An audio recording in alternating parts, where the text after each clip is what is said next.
well-trained militia. So that's what it's talking about. So this means that the militia has to be trained. The Constitution says that the military, the United States government, will arm the militia and train the militia. But then it also says it has to be well-trained. So the army just can't let the militia go to hell because they got to put down slave rebellions. So let's get to the next part. Be necessary to the security of a free state. When they wrote state, they literally mean state, like Georgia, South Carolina, North Carolina, Virginia, Maryland. By the way, why did I pick those states?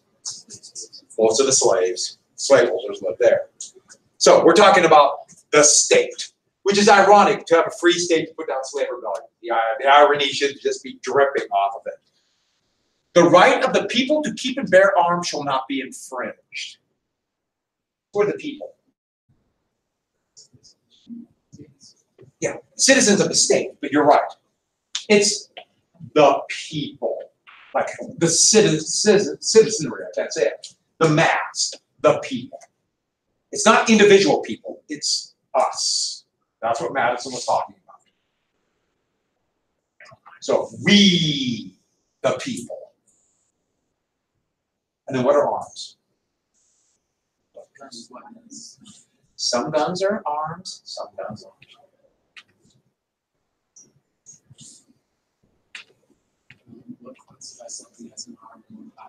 We have to know what the definition of arm is. You know?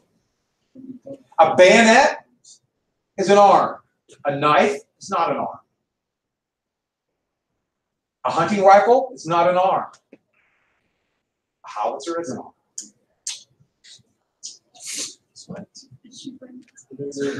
Yeah. Not registered. Because that's a good idea, but I think register would have made no sense back then. Is it military related? Yeah. Military. Arms are military. Arms are military weapons. Has everyone got that?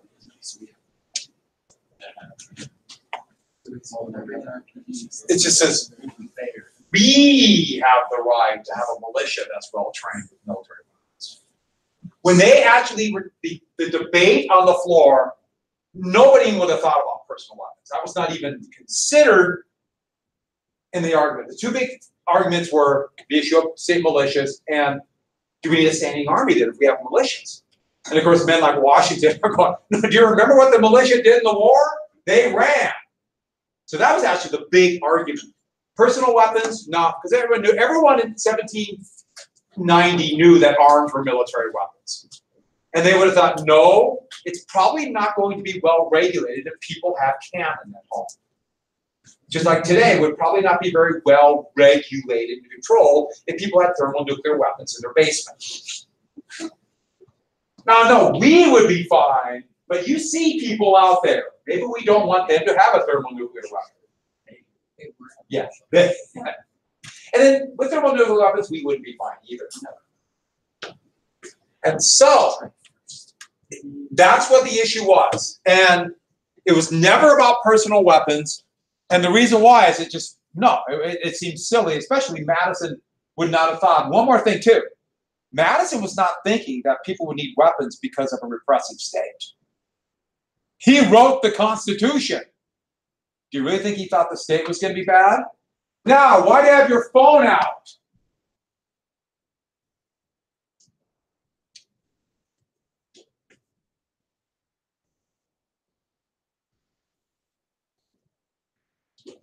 Now, I saw you peeking at it once. I looked at you, you looked at me and put it away. Then I saw it again.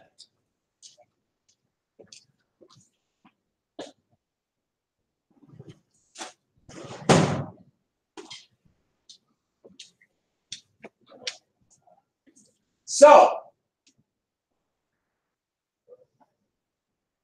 the right of the people to bear arms. So the whole thing was, let's look at the way he originally wrote it. He wrote it like this.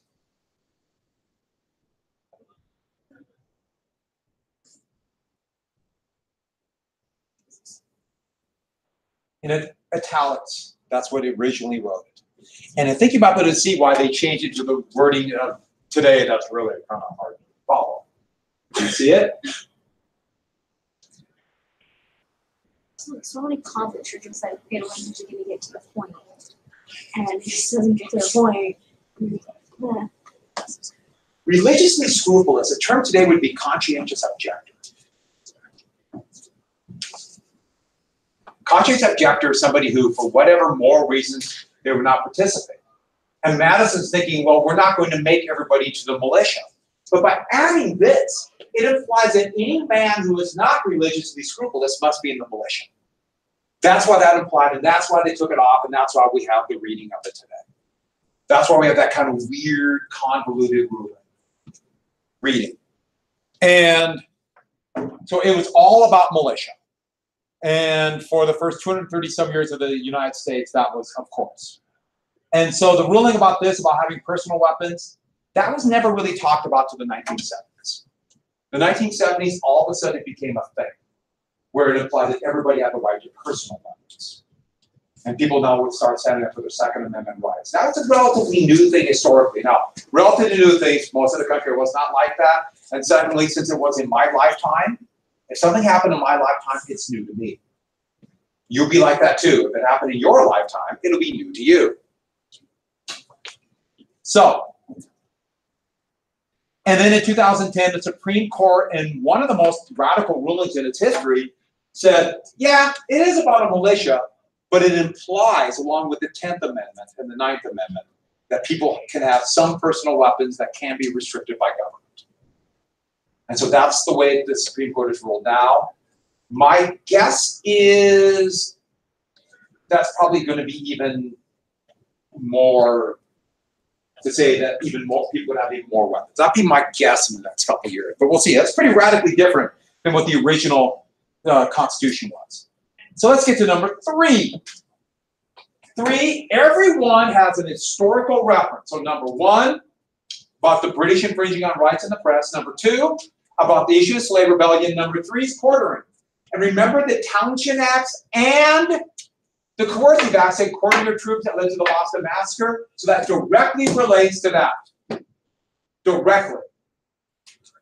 Let's go to number 4. The Fourth Amendment, the same kind of thing. It was a direct relationship to what the British were doing. So, the right of people to be secure in their persons, houses, papers, and effects against unreasonable searches and seizures shall not be violated. And we're not going to go into all the details of this. That's a great thing about government. But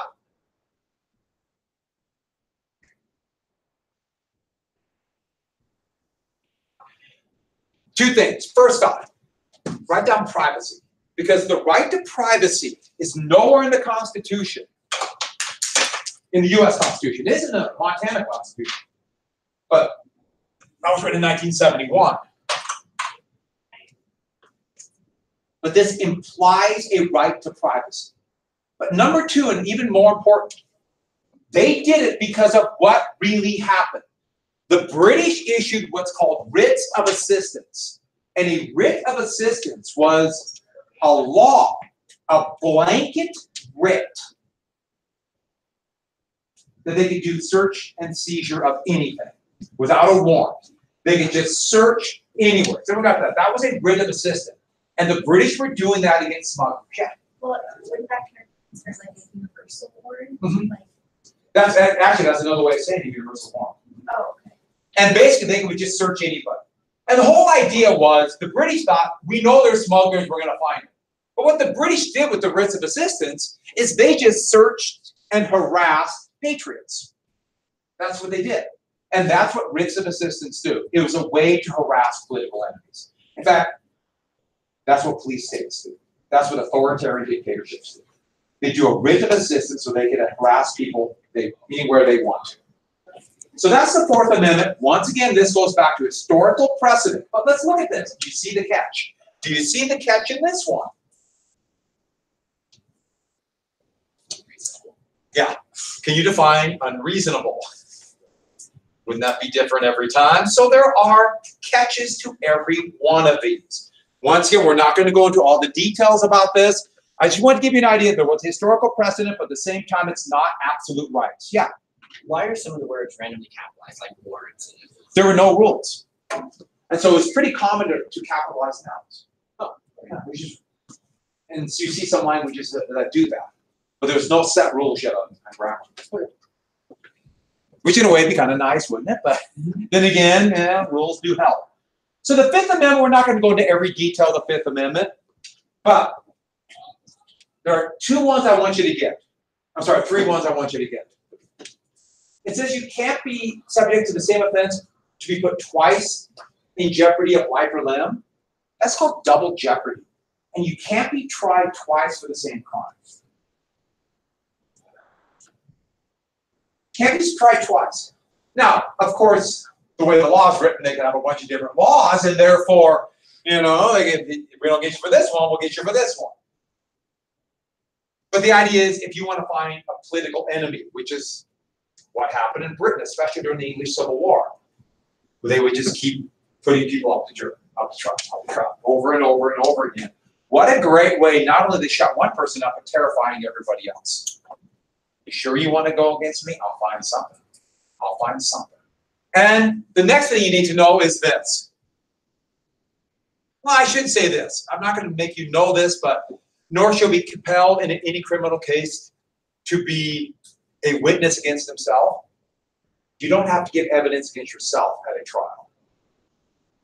You ever seen the show where they said, I plead the fifth? That's that. That's the fifth. Yeah.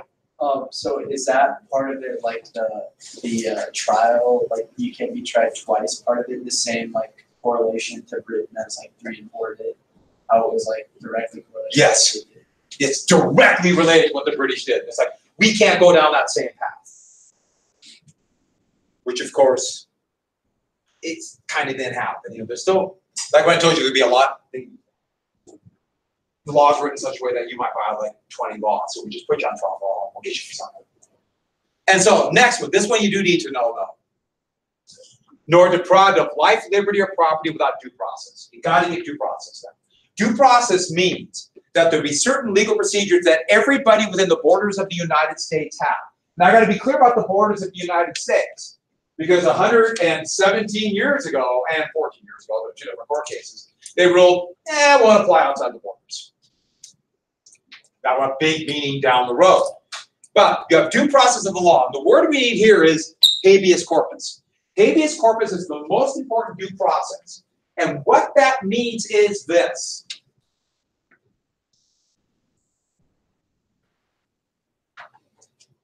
If you're arrested, they have to charge you with a crime. They can't just arrest you to hold you, technically, and got to be tried. Habeas corpus can be taken away at times of war and rebellion, but that's another story. We'll get to that in the Revolutionary War. But that's habeas corpus. Did I say revolutionary? I meant Civil War. Civil War.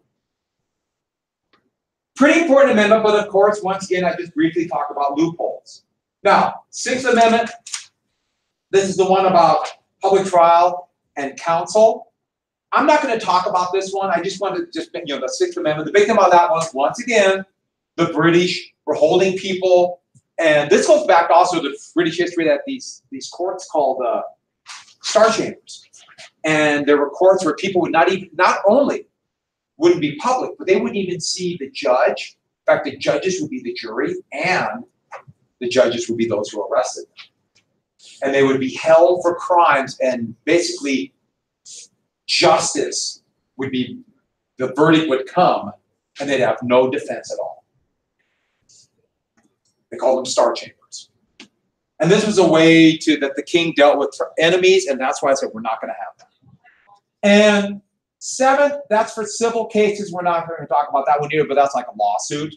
But we are going to get to 8. Let's do 8 really quick. 8 was 1, no excessive bails, no excessive fines, no cruel and unusual punishment. Now,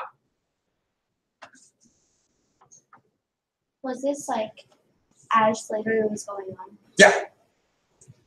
And so but slaves have no right. Slaves have nothing. Slaves have nothing. And so slaves, their life was, they were owned by their master. But the British were holding people without bails, without fines. They were putting patriots, especially when the war began, on these reeking, horrific, they called them prison boats. And imagine old sailing vessels. They basically took the mast off and they just would anchor them in the harbor, and people would spend years in these things, and most would die. And so once again, this was a response to British action. But can anyone tell me what excessive is? And you know, an excessive fine or excessive bail, sure, $1 million fine might be a lot for jaywalking, or $1 million bail might be a lot for jaywalking, but is it a lot for murder? See, it can change, yeah. Did they need to make it so, I don't know, thin or like? Yes. Okay. Yeah, they didn't want, it has to, their thinking was, we're gonna have to grow with that as it comes for changes. Okay. So it's gotta be open enough where we have these rights, but still there can be open interpretation because attitudes can change. Okay. And then the last two. Oh, I don't think I need to say this about cruel and unusual punishment. Anyone define that? I mean, seriously. You're getting hung for jaywalking. Yeah. But you can say almost anything is cruel and unusual punishment. I mean, it's, so that really is Just open. matters That's, the crime and the punishment that's given. so that's hard to define. The 9th and 10th Amendment, they went through and said, wait a second, there are a lot of rights that we didn't put on here. And so the 9th said, even if the right isn't in the Constitution, the people get it. You're not limited to the Constitution in rights. That's number 9. So you have rights beyond this. And 10, same thing with powers. Powers not given to the U.S., to the national government, go to the states. So rights go to the people, powers go to the states. If you want to know about personal weapons, they probably most likely apply under 9th and 10th, and then it becomes a gray area. But pretty important amendments. And so I went through them really quick. All of them dealt with historical problems and fears of tyranny, etc. They all dealt with specific issues going on. So Madison was not sitting in the ivory tower pondering his navel and coming up with ideas. No search and seizure. No, there were real issues and he came up with a solution. So, those are the Bill of Rights, but you got to write one thing down. They only apply to the national government. They did not apply to the states for almost 100 years. They didn't apply to the states, only national government. So states still had state religions well into the 19th century. So got that? The only. Go write it down.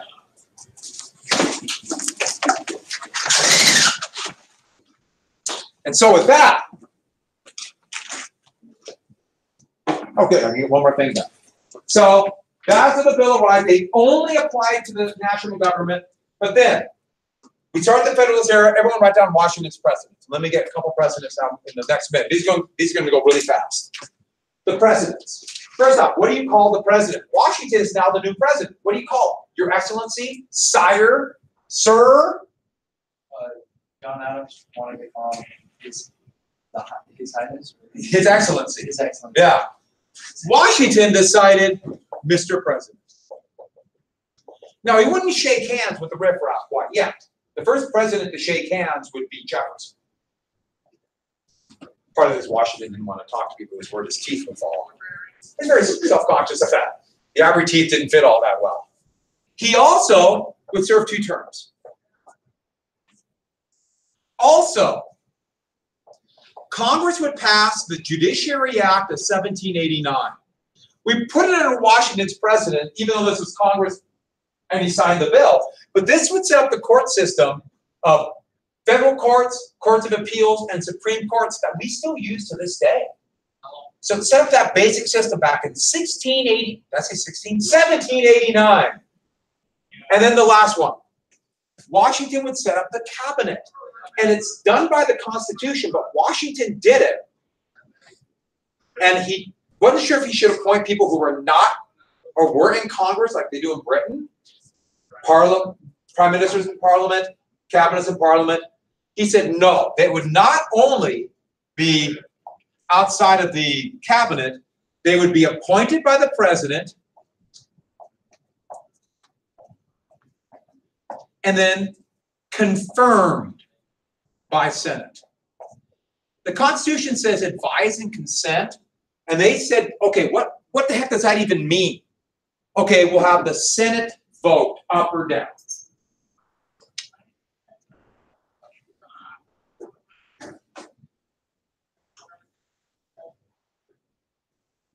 Which is the same thing to do for Supreme Court judges. They would decide that too. So judges, and I was off by 1. It was 50-49. Well, 48 and a half. One person just voted against. For the new judges of the Supreme Court. So tomorrow, the quiz, I'm looking like, how many questions you want? 8? 2 really big ones. No. Okay, so now we're at 2, 4, 5, so now we're at 11. How many? No, I was just talking about. It'd be like 8. So there's 2 senates per state, right?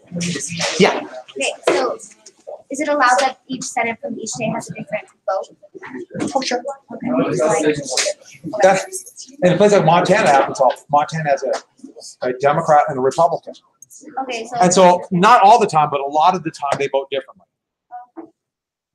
They would have voted differently for this, like the Supreme Court, but Senator Daines was at his daughter's wedding. Didn't vote. What do you want to vote for? This is daughter. How do you know he was at his wedding? Did you go? It was very well publicized. It was a big deal. If it might have been 1 vote short, he was going to take a private jet to come back, vote, and then go back to the wedding.